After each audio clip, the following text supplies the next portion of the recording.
दोस्तों आज के इस वीडियो में हम बायोलॉजी की सेकंड क्लास आपके लिए लेकर आए, जिसमें हम जीवधारियों का वर्गीकरण से रिलेटेड टॉप फैक्ट आपको बताएंगे और इससे रिलेटेड जितने भी क्वेश्चन आपके एग्जाम में बन सकते थे पूरे इस वीडियो में कवर कर लिए गए, जो आपको आगे देखने को मिलेंगे। यानी टेस्ट भी यहाँ पर हम IMP लगाने वाले, जिससे सारे लेवल के क्वेश्चन आपका जो है रिविजन हो जाएगा। तो चलिए अब हम स्टार्ट करते हैं। उससे पहले आपको बता देते हैं, यदि आप चैनल पर नए आए तो चैनल को सब्सक्राइब जरूर कर लीजिएगा, साथ में बेल आइकन को भी आप दबा दीजिए, जिससे जो भी नया वीडियो है उसका नोटिफिकेशन भी आपको मिलता रहे। एंड टेलीग्राम ग्रुप और चैनल दोनों को ज्वाइन कर लीजिएगा, जिसकी लिंक भी आपको डिस्क्रिप्शन में मिल जाएगी। तो चलिए अब फाइनली स्टार्ट करते हैं आज का वीडियो। देखिए यहाँ पर सबसे पहले हम बात करेंगे जीवधारियों के बारे में, यानी जीवधारियों का जो वर्गीकरण किया है इसके बारे में हम थोड़ी सी इन्फॉर्मेशन आपको दे देते हैं, जिससे आपको समझने में आसानी हो। तो वर्गीकी का जो पिता कहा जाता है, father of taxonomy, Carolus Linnaeus को माना जाता है, और इन्होंने जीवधारियों के वर्गीकरण की आधुनिक वर्गीकरण प्रणाली प्रस्तुत की थी। अब ये तो आप सभी को आई होप के पता होगा, नहीं भी पता है तो आप पता चल गए। और इन्होंने ही अपनी पुस्तक सिस्टमा ऑफ नेचर में जीवधारियों को दो जगत में जो है वर्गीकृत किया है। दो जगत कौन कौन से? जंतु जगत और पादप जगत। इन दो जगत में इन्होंने अपने जो पुस्तक में लिखा है, इनके बारे में आपको याद रखना थोड़ी सी चीजें। अब देखिए अंततः हिकेटर ने जीवधारियों को 5 जगतों में वर्गीकृत किया है। हिकेटर की अगर बात की जाए तो 5 जगत में इन्होंने वर्गीकृत किया है, और वहीं कैरोलस लिनियस की बात करें तो उन्होंने 2 जगत में इनको वर्गीकृत किया है। तो अगर हम बात करें हिकेटर की वर्गीकरण की, तो उसमें फर्स्ट आता है मोनेरा। अब देखिए मोनेरा के बारे में थोड़ी सी चीज़ें आपको बताएंगे। ये जो है प्रोकैरियोटिक कोशिका वाले जीव होते हैं, जिनमें केंद्रक नहीं होता है, और जैसे नीलहरित शैवाल हो गए और जीवाणु गए, ये जो होते हैं प्रोकैरियोटिक कोशिका वाले जीव होते हैं, और इनमें जो है केंद्रक नहीं पाया जाता है। तो ये किस किस श्रेणी में आते हैं? ये मोनेरा की श्रेणी में आते हैं, जिनको मोनेरा बोला जाता है। वहीं अगला जो आता है आपका प्रोटिस्टा को बोला जाता है, और प्रोटिस्टा के बारे में थोड़ी सी चीज़ें आपको देंगे यहाँ पर, कि ये जो है होते हैं यूकेरियोटिक कोशिका वाले एक कोशी जीव होते हैं। इनमें एक ही कोशिका पाई जाती है और जिनमें विकसित प्रकार का केंद्रक पाया जाता है।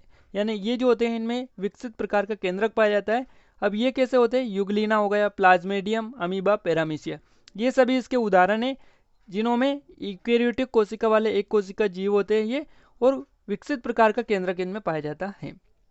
वहीं नेक्स्ट आता है प्लांटी। अब प्लांटी के बारे में भी आपको चीज़ें बता देते हैं। ये प्रकाश संश्लेषण करने वाले बहुकोशिकी पौधे होते हैं, यानी ये प्रकाश संश्लेषण तो करते हैं और उसके साथ में बहुकोशिकी भी ये होते हैं। इनकी कोशिका होती में रिक्तिका उपस्थित होती है।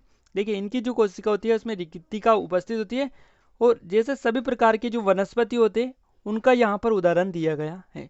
तो प्लांटी यानी सभी प्रकार के जो वनस्पति है प्लांटी में आ जाते हैं, और इनमें प्रकाश संश्लेषण करने वाले बहुकोशिकीय पौधे होते हैं, जिनकी कोशिकाओं में रिक्तिका जो है उपस्थित होती है।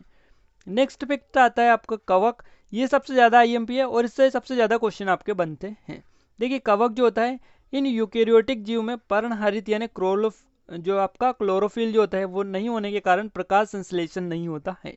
तो इसमें पर्णहरित या क्लोरोफिल जो होता है नहीं होता है कवक में, ये आपको याद रखना है। और ये जो होते हैं यूकेरियोटिक जीव होते हैं, तो इनमें प्रकाश संश्लेषण भी नहीं होता है। वहीं बात करें एनीमेलिया की, एनीमेलिया में जो जीव आते हैं उनके बारे में देख लेते हैं। तो ये जो है यूकेरियोटिक एवं बहुकोशिकीय जीव होते हैं, जो कि इमेज में आपको दिखाई दे रहे हैं। एनीमेलिया जो होते हैं ये यूकेरियोटिक होते हैं, इसके साथ साथ बहुकोशिकीय जंतु भी इसमें पाए जाते हैं। तो आयुब की यहाँ से सारी चीज़ें आपको पता चली गई होगी। अब हम बात करेंगे जीवों के नामकरण की पद्धति के बारे में। द्विनाम की जो पद्धति दी गई है उसके बारे में बता देते हैं आपको। तो सन 1753 में कैरोलस लिनियस ने जीवों के नामकरण की द्विनाम पद्धति को प्रचलित किया था। तो कैरोलस लिनियस के द्वारा जीवों के नामकरण की पद्धति यानी द्विनाम जो पद्धति किसने दी थी? तो ये कैरोलस लिनियस ने दी थी 1753 में। और इस पद्धति के अनुसार प्रत्येक जीवधारी का नाम लैटिन भाषा के 2 शब्द से मिलकर बनता है। पहला जो शब्द होता है वो वंश का नाम उसमें दिया रहता है, जेनरिक नेम, और दूसरा जो शब्द होता है वो जाति स्पेसिस नेम कहलाता है। तो दोनों का नाम आपको याद रखना है इसके बारे में, किस प्रकार यहाँ पर नाम दिया जाता है। वहीं आगे बात करें तो वंश तथा जाति नामों के बाद उस वर्गीकीविद वैज्ञानिक का नाम लिखा जाता है, जिसने सबसे पहले उस जाति को खोजा या जिसने इस जाति की सबसे पहले वर्तमान जो नाम है प्रदान किया। जैसे मानव का नाम होमो सेपियंस लीन है, तो होमो सेपियंस लीन यहाँ पर मानव का नाम है। तो वास्तव में होमो जो है उस वंश का नाम है जिसकी एक जाति सेपियंस है। लिन वास्तव में लीनियस का संक्षिप्त रूप है। इसका अर्थ यह है कि सबसे पहले लीनियस ने इस जाति को होमो सेपियंस नाम से पुकारा, इसलिए होमो सेपियंस, और बाद में लिन जो हो गया वो लीनियस हो गया। तो आयुब की ये चीज़ें आपको क्लियर हो गई होगी। अब हम IMP टेस्ट लगा लेते हैं, देखिए कितने जो लोग हैं इनका सही आंसर क्लिक कर पाते हैं। तो चलिए स्टार्ट करते हैं हम टेस्ट को।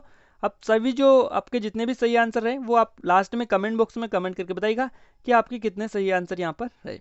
तो फर्स्ट क्वेश्चन यहाँ पर, निम्नलिखित में से किसे वर्गीकी का पितामह कहा जाता है? तो वर्गीकी का जो पितामह कहा जाता है वो लिनियस को कहा जाता है। फर्स्ट ऑप्शन सी ऑप्शन यहाँ पे आपका करेक्ट आंसर रहेगा। वर्गीकी का जो पितामह कहा जाता है, फादर ऑफ टेक्सोनॉमी, वो लिनियस को बोला जाता है। केरोलस लिनस इनका पूरा नाम है, तो इन पे कंफ्यूज आपको नहीं होना है, हो सकता है पूरा नाम भी आपको देखने को मिल जाए। अगला क्वेश्चन है, द्विनाम पद्धति के प्रतिपादक कौन है? देखिए द्विनाम जो पद्धति के प्रतिपादक है, द्विनाम पद्धति किसने दी है? तो ये भी लिनियस के द्वारा दी गई है, तो इसका भी फर्स्ट ऑप्शन आपका सही जवाब रहेगा, केरोलस लिनियस।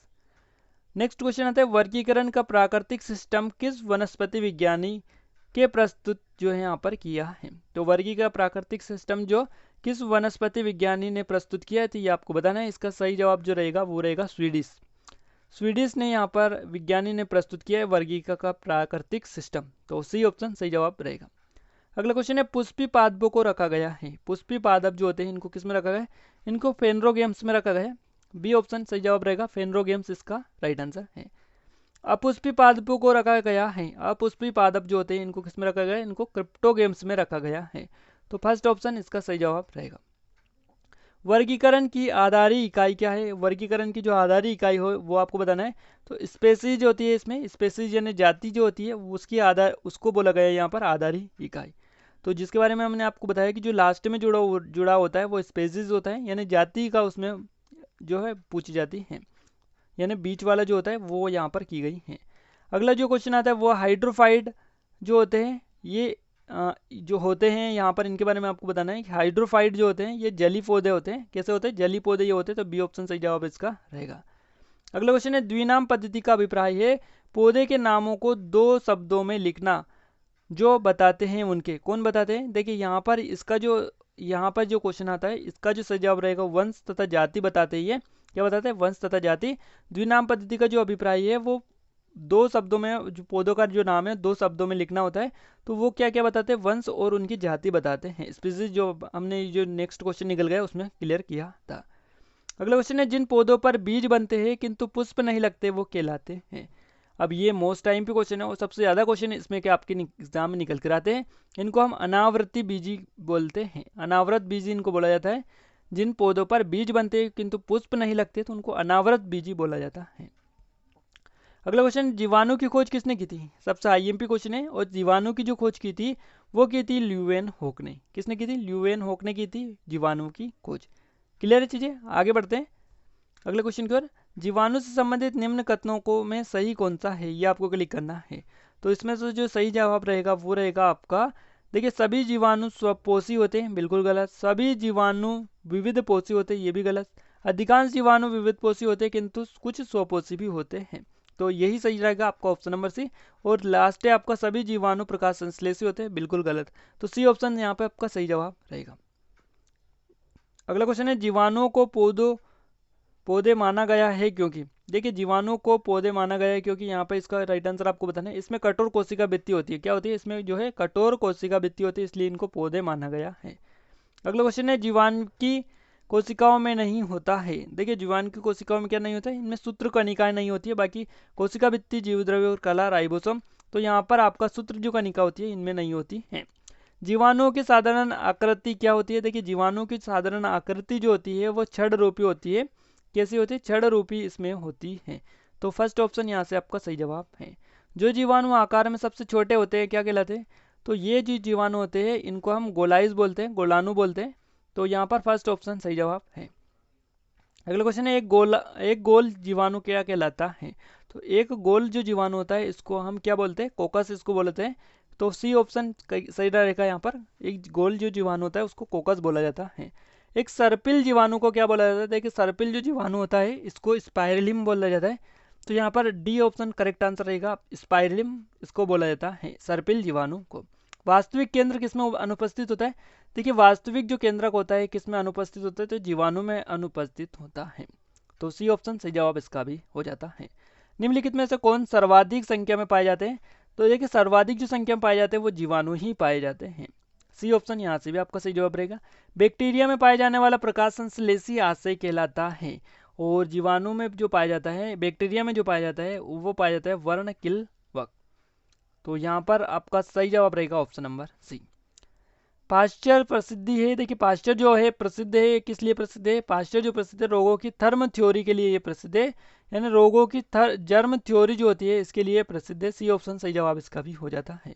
निम्नलिखित में से सबसे छोटा जीव कौन सा है? तो निम्नलिखित में से जो सबसे छोटा जीव होता है ये होता है माइकोप्लाज्मा। माइकोप्लाज्मा गैलीसिप्टिग्मा आयोग का आपने नाम पहले सुना होगा। जो जीवाणु सीधे ही वायुमंडलीय नाइट्रोजन को नाइट्रोजन के यौगिक में बदलते हैं वे क्या कहलाते हैं? तो इनको हम नाइट्रोजन स्थितिकारी जीवाणु बोलते हैं। तो नाइट्रोजन स्थितिकारी जीवाणु इनको बोला जाता है। अगला क्वेश्चन है मूल ग्रंथिकाओं यानी रूट नोडल्स पाई जाती हैं। तो मूल ग्रंथिकाएं जो पाई जाती है ये पाई जाती है कुछ लेग्यूमिन्स पादपों में, किंतु अन्य पौधों में कहीं कभी नहीं। तो यहाँ पर आपका सही ऑप्शन रहेगा ऑप्शन नंबर सी। अधिक नमक वाले आचार में जीवाणु जीवित नहीं रह पाते हैं, क्योंकि देखिए अधिक नमक वाले आचार में जीवाणु जीवित नहीं रह पाते। क्यों नहीं रह पाते? क्योंकि ये जो होते हैं जीव द्रव्य संकुचित हो जाते हैं और इस तरह ये मर जाते हैं। तो यहाँ पर आपका फर्स्ट ऑप्शन करेक्ट आंसर आपका हो जाता है। देखिए यहाँ से इससे रिलेटेड टॉप लेवल के क्वेश्चन डिस्कस कर चुके हैं। ये वीडियो आपको कैसा लगा ये कमेंट बॉक्स में कमेंट करके जरूर बताएं, और आप अंत में ये भी हमें बता दीजिएगा कितने राइट आंसर आपके लिए, कितने अटेम्प्ट आपसे हुए हैं, ताकि हमें अंदाजा लगे कि आप कितने वीक है, कितने आपको लिए और मेहनत हमें करनी चाहिए। तो आई होप कि ये वीडियो आपको पसंद आया होगा। जल्दी से कमेंट करिएगा कि वीडियो आपको कैसा लगा, और वीडियो को लाइक नहीं किया तो लाइक भी कर दीजिएगा, शेयर कर दीजिएगा, ताकि हमें मोटिवेशन मिले, सपोर्ट मिले और अच्छे अच्छे वीडियो आपके लिए लाने की पूरी कोशिश करें। तो आज के लिए बस इतना ही, मिलते हैं नेक्स्ट वीडियो में। तब तक लीजिए जय भारत।